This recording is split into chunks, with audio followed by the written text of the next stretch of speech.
आखिर पिछले 25 सालों में ऐसा क्या बदल गया कि लोग आज भी गाते फिरते हैं कि काश हम हमारे बचपन में फिर से लौट पाते। उस वक्त लोगों के काम करने का हर समय फिक्स था। सुबह उठने से लेकर खाना खाने तक, रात को सोने से लेकर काम पर जाने तक सभी चीजों का समय बिल्कुल फिक्स हुआ करता था। और शायद इसीलिए हर किसी के हाथ में एक घड़ी हुआ करती थी। अब समय बदल गया है और उसी घड़ी की जगह हाथ में एक मोबाइल ने ले ली है। सारे काम एक जगह बैठे बैठे ही हो जाते हैं, बिल्कुल फास्ट एंड फॉरवर्ड। पर शायद इस भागदौड़ भरी दुनिया में हमने अपने आप को कहीं खो दिया है। तो किन यादों को याद करके हमारे अंदर के इमोशंस आज भी जाग जाते हैं, चलिए देखते हैं। 90 के दशक में मनोरंजन के साधन सीमित हुआ करते थे। मनोरंजन के नाम पर गांव में रामायण और नरसिंह लीला जैसे नाटकों का मंचन किया जाता था। लोक नृत्यों के साथ साथ जादूगर का वो खेल और मदारी का वो बंदर कोई भी नहीं भूल सकता है। तब मनोरंजन आज की तरह सिर्फ आर्थिक नहीं हुआ करता था, बल्कि ये कालबेलिया, भांड, मदारी, जादूगर आदि जातियों के रूप में हमारे ही समाज के अंदर रहते थे और भारत की ग्रामीण अर्थव्यवस्था की एक मजबूत कड़ी हुआ करते थे। जब भी गांव में इनका आगमन होता था तो बच्चे तो क्या, बूढ़े और जवान भी इनके पीछे पीछे भागने लगते थे और मन रोमांचित हो उठता था। आजकल गांव के इन खेल के गलियारों की जगह फेसबुक, इंस्टाग्राम और यूट्यूब जैसे मंचों ने जरूर ले ली है।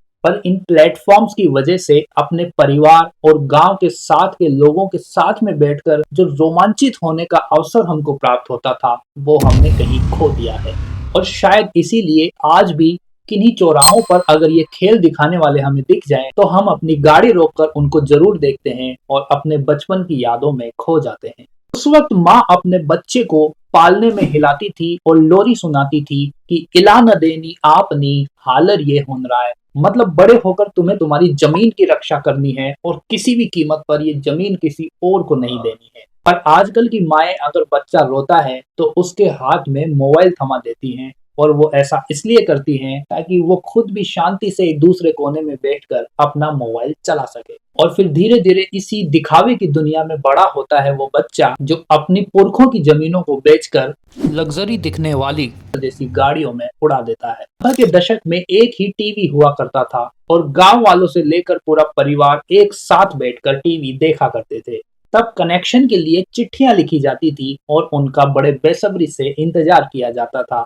उनके इंतजार का भी एक अलग ही मजा था। उस वक्त रिश्ते धीरे बनते थे लेकिन गहरे बनते थे। फिर आया 2000 का दशक, जिसने दुनिया पहली बार डिजिटल होना शुरू हुई।